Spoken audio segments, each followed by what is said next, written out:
Bismillahirrahmanirrahim. Assalamualaikum warahmatullahi wabarakatuh. Salam sejahtera untuk kita semuanya. Om Swastiastu, Namo Buddhaya, salam kebajikan. Yang saya hormati Pak Menteri Pendidikan Dasar dan Menengah, Profesor Abdul Mukti. Beliau berkawan dengan saya sejak kuliah dulu sama-sama di Australia.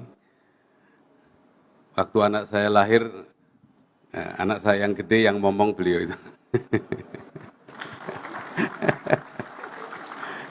Kebetulan anak saya yang kedua itu agak sipit-sipit seperti Pak Abdul Mukti. Yang saya hormati Kepala Staf Kepresidenan Bapak Legend TNI AM Putranto, kemudian Ketua Komisi 10 DPR, Ibu Hetifah Saifuddin, ini juga satu alma mater di Australia. Wakil Ketua Komisi 10, Ibu Mai Esti, ini para Sri Kandi di Komisi 10, katanya panggilannya berubah dari Sri Kandi menjadi Sri Galak. Ketua Komite 3 DPD RI, Bapak Philip Wamafma, kemudian Wakil Ketua 2 Komite 3 DPD RI, Bapak Jelita Donald, Pak Wamendikmes, Pak Atib Latiful Hayat, dan Pak Wanglimbes, Pak Fajar Rizal Ul Haq. Yang saya hormati tentu saja Bapak Ibu sekalian yang berbahagia. Saya sudah beberapa kali hadir di acara ini sekian tahun yang lalu, dan tentu saja attachment saya pribadi terhadap dunia pendidikan itu sangat dalam. Ibu saya guru SD, bapak saya juga guru SD di sebuah desa pelosok di Bojonegoro. Tadi saya ketemu ada bapak juga dari Cepu, tetangga gitu. Wah, luar biasa, dari Cepu banyak orang pinter juga gitu. Di bapak ibu saya guru SD, bapak saya guru SD, bapak saya kemudian menjadi kepala sekolah. Kepala sekolah karena kami di kampung jauh, saya harus sekolah ke SMP, ke kota Kawedanan begitu, harus kos begitu. Dan waktu SMA, bapak saya menjadi kepala desa. Bapak saya pesan, kamu nanti melanjutkan kuliah ke Sospol. Saya tanya, Pak ngapain? Bapakmu jadi kepala desa. Kamu sekolah ke Sospol supaya bisa jadi sekcam. Nah, rupanya bapak saya jadi kepala desa agak dendam dengan sekcam mungkin. Sering dipanggil dan sering dimarahi. Tuh. Ibu saya pesan, kamu nanti kuliah ke IKIP supaya kamu nanti jadi guru. Waduh, bingung saya. Akhirnya saya mendaftar ke Perintis 1, itu daftar UGM. Perintis 2, daftar IKIP. Dua-duanya keterima. Lebih pening kepala saya lagi. Ini mau ibu atau mau bapak. Itu. Akhirnya ibu saya mengalah, ya udah kamu kuliah di Sospol nggak apa-apa. Jadi akhirnya saya Sospol. Jadi waktu saya ke Sospol itu ibu saya agak down karena merasa kalah oleh bapak saya. Oh, berarti anakku ikut bapaknya, bukan ikut ibunya. Gitu. Kemudian kuliah di Sospol, lulus, jadi dosen. Bapak saya yang gantian down. Wah, ibu saya merasa menang. Wah, walaupun Sospol akhirnya jadi guru gitu. Ya sudahlah. Akhirnya berkarir sebagai akademisi sampai saya menjadi rektor. Bapak saya meninggal waktu saya jadi rektor, ketika jadi bapak saya sampai akhir hayatnya, tahunya saya menjadi guru. Nah, setelah jadi rektor, saya itu diangkat oleh Pak Presiden Jokowi menjadi Mensesnek. Itu kalau bapak saya hidup, itu bapak saya pasti langsung sorak gembira. Merasa menang dibandingkan ibu saya. Kemanapun, karena saya tumbuh dari dunia pendidikan, tentu saja dunia pendidikan adalah rumah saya yang paling utama, dan kita tahu dunia pendidikan punya peran yang sangat strategis.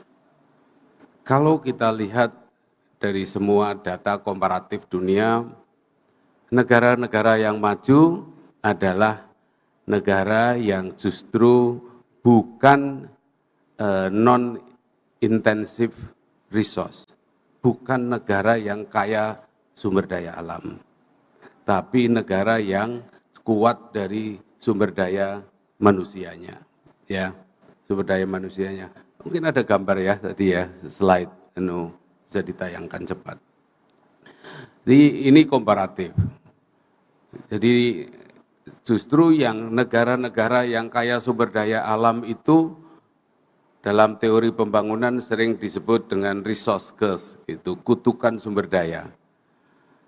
Negara yang maju adalah negara yang kuat sumber daya manusianya, dan kuncinya adalah pendidikan. Nah, oleh karena itu Bapak Ibu sekalian, dari seluruh Indonesia, dari seluruh daerah, apalagi pendidikan itu juga terdesentralisasikan ke daerah, yuk mari sama-sama kita tempatkan pendidikan itu sebagai prioritas utama. Jadi kita harus terus memainstreamkan pendidikan, jangan kalahkan pendidikan anak-anak kita. Ya, kualitas pendidikan, aksesabilitas pendidikan adalah kunci utama. Kita harus terus-menerus. Dan tantangannya semakin berat menghadapi perkembangan teknologi, berbagai macam disrupsi. Ya, tantangan macam kita ini, dunia pendidikan tinggi kita ini kan yang lapis atas harus berkompetisi di tingkat global, yang lapis bawah bahkan tidak mampu untuk sekolah. Jadi Indonesia ini kan kalau dipikir-pikir ada yang sudah abad 25, sekarang abad berapa ya? 21 ya. Jadi, tapi anak-anak kita ini sudah ada yang masuk ke abad 25, luar biasa, sudah melompat. Tetapi juga banyak sekali yang masih di bawah. Oleh karena itu kuncinya inklusivitas, aksesabilitas, dan kualitas harus tetap dilakukan. Jadi PR-nya Pak Mendikdasmen dan kawan-kawan sangat berat, karena harus memikirkan anak-anak dengan talenta hebat untuk menjadi kompetitif di tingkat global di satu sisi, tetapi juga harus menarik yang jauh berada di bawah itu untuk bisa mendapatkan akses pendidikan yang paling standar sekalipun. Jadi Bapak Ibu, ini adalah tugas mulia, tugas yang sangat berat, dan oleh karena itu harus dilakukan bersama-sama. Kelemahan dari pemerintahan adalah ketika kelembagaan itu terbagi-bagi, kemudian terdesentralisasi, kelemahannya adalah soliditas. Jadi soliditas. Ini Bapak Ibu yang ada di daerah, yuk kita satukan, kita konsolidasikan, ini semacam seperti kereta api. Pak Menteri Mendikdasmen adalah lokomotifnya. Lokomotifnya. Pak Mendikdasmen akan melihat ke belakang, jangan sampai ada gerbong yang tidak bisa bergerak. Jangan sampai ada gerbong yang tertinggal. Itu adalah tugasnya Pak Mendikdasmen untuk melihat ke belakang agar semua gerbong bisa masuk dalam rangkaian. Tetapi tugasnya Pak Mendikdasmen juga adalah membangun CC yang besar, kekuatan yang besar, ya, daya tarik yang besar, melihat jauh ke depan untuk menarik semua gerbong ini. Ada gerbong yang memang sudah berada di depan, ada gerbong yang sudah masih jauh di belakang. Tetapi kalau itu masuk dalam satu rangkaian, insya Allah kita sama-sama untuk maju bersama-sama ke depan. Memang tantangan akan jauh lebih sulit ke depan. Kita berhadapan dengan disrupsi teknologi yang sangat berat. Digitalisasi sangat banyak mempermudah dunia pendidikan, tapi juga membuat pening di banyak hal. Misalnya, konsentrasi siswa menurun ketika terus-menerus memanfaatkan smartphone. Critical thinking tidak mudah untuk tumbuh karena kemudian semuanya sudah diberi asupan oleh media digital. Belum digitalisasi, kita harus kawal secara hati-hati. Sekarang sudah muncul artificial intelligence, AI, kecerdasan buatan. Nah, kecerdasan buatan ini juga banyak sekali manfaatnya, membantu kita banyak hal.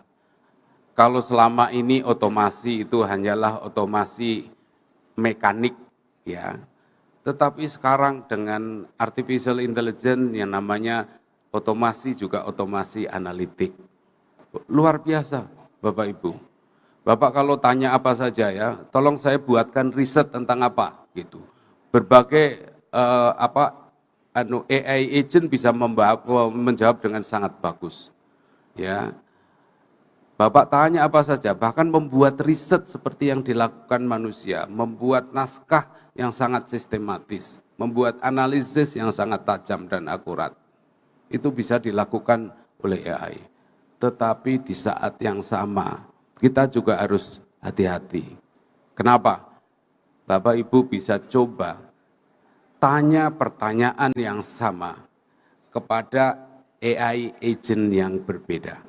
Apalagi AI agent yang berasal dari dua negara yang sedang berkompetisi. Tanya pertanyaan yang sama. Ya, nanti yang satu jawabnya, karena menjelekkan musuhnya, AI langsung jawab panjang banget, detail banget. Tapi yang itu AI yang satunya jawabnya, maaf pertanyaan Anda tidak relevan, kita diskusi lain hal saja. Saya sudah mencoba itu. Ya. Jadi maksud saya, perkembangan teknologi, disrupsi teknologi juga mendisrupsi dunia pendidikan. Mendisrupsi sangat signifikan dunia pendidikan. Kita harus tetap memanfaatkan perkembangan teknologi sebagai alat. Manusia harus dalam kendali. Mereka adalah mitra cerdas, tetapi bukan mengambil alih nalar kita. Oleh karena itu, pendidikan kita harus sangat kuat untuk membangun nalar. Dengan informasi, dengan teknologi yang begitu banyak dan tidak netral, berarti Bapak Ibu di dunia pendidikan dasar harus mengajari critical thinking supaya tidak mudah tertipu oleh informasi yang diberikan oleh teknologi, karena teknologi bisa tidak netral. AI akan menjawab sesuai dengan asupan data yang diberikan. Ya. Digital akan memberikan informasi sesuai dengan algoritma yang dirancang. Oleh karena itu, Bapak Ibu sekalian, Pak Mendikdasmen selaku lokomotif memikirkan yang rumit-rumit ini. Tetapi juga harus memikirkan yang rumit jauh di belakang. Yang penting konsolidasi dalam satu rangkaian kereta api yang panjang, ada lokomotif, ada gerbong, memang ada gerbong di depan, ada gerbong di belakang, tapi tidak ada satupun yang tertinggal. Dan kita terus melaju ke depan. Itu Bapak Ibu yang paling utama mengapa forum ini menjadi sangat penting. Dan Bapak Presiden, Bapak Wakil Presiden mempunyai kepedulian yang sangat besar di dunia pendidikan, karena di dalam kalau kita lihat 2 dari 8 asas cita itu adalah tentang pembangunan manusia. Dan kemudian quick win-nya juga banyak sekali SDM ya. Dunia pendidikan, misalnya revitalisasi sekolah, sekolah unggul Garuda, itu yang harus dipikirkan oleh Pak Mendikdasmen, Pak Mendikti Saintek. Kemudian Pak Mendikdasmen tambah tugas lagi digitalisasi pembelajaran. Kemudian Pak Mensos ada sekolah rakyat tapi harus didukung oleh Pak Mendikdasmen dan seterusnya dan seterusnya. Dan untuk itu kami harus konsolidasi secara horizontal di pusat, tetapi mohon juga konsolidasi secara vertikal ke bawah. Ya, misalnya sebagai satu contoh, ayo, apalagi lupa saya ini, next, yuk. Misalnya revitalisasi sekolah dan madrasah, itu tentu saja membutuhkan dukungan Bapak Ibu yang ada di daerah. Jadi ini sudah diskusi panjang kami termasuk dengan Pak KSP, bagaimana revitalisasi sekolah dan madrasah. Ini PR berat dari Mendikdasmen dan juga Kemenak.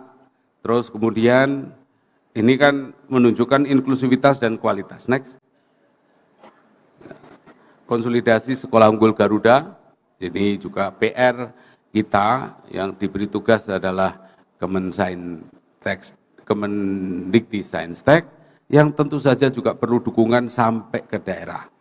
Kemudian digitalisasi pembelajaran, sekali lagi, Pak Presiden, Pak Mendikdasmen harus mikirkan tadi menjadi lokomotif, wah nyiapkan platformnya, nyiapkan infrastrukturnya, mentoring terhadap guru dan seterusnya. Tapi sekali lagi juga perlu dukungan dari Bapak Ibu semuanya. Memanfaatkan perkembangan teknologi untuk meningkatkan kualitas pendidikan dan juga aksesabilitas pendidikan. Berikutnya, sekolah rakyat ini adalah sebuah sekolah yang dimaksudkan boarding school untuk keluarga anak-anak dari keluarga miskin.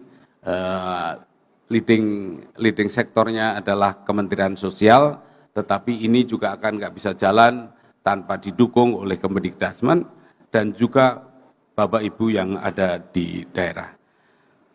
Next, saya kira itu contoh-contoh saja Bapak Ibu sekalian betapa kita pemerintah pusat ingin menjadi lokomotif, berusaha keras menjadi lokomotif, pemerintah pusat mengkonsolidasi, mensinergikan secara horizontal tingkat pusat, tetapi kami semua nggak mungkin punya manfaat kalau kemudian sebagai lokomotif jalan sendirian.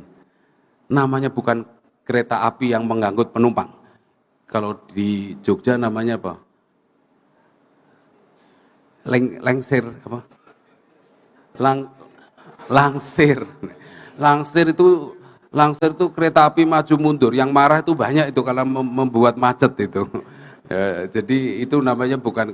Jadi kami lokomotif berusaha untuk mengempower, mengkonsolidasi kekuatan secara nasional. Bapak Ibu, yuk bergabung dengan lokomotif besar ini. Jangan ada yang tertinggal, melaju ke depan.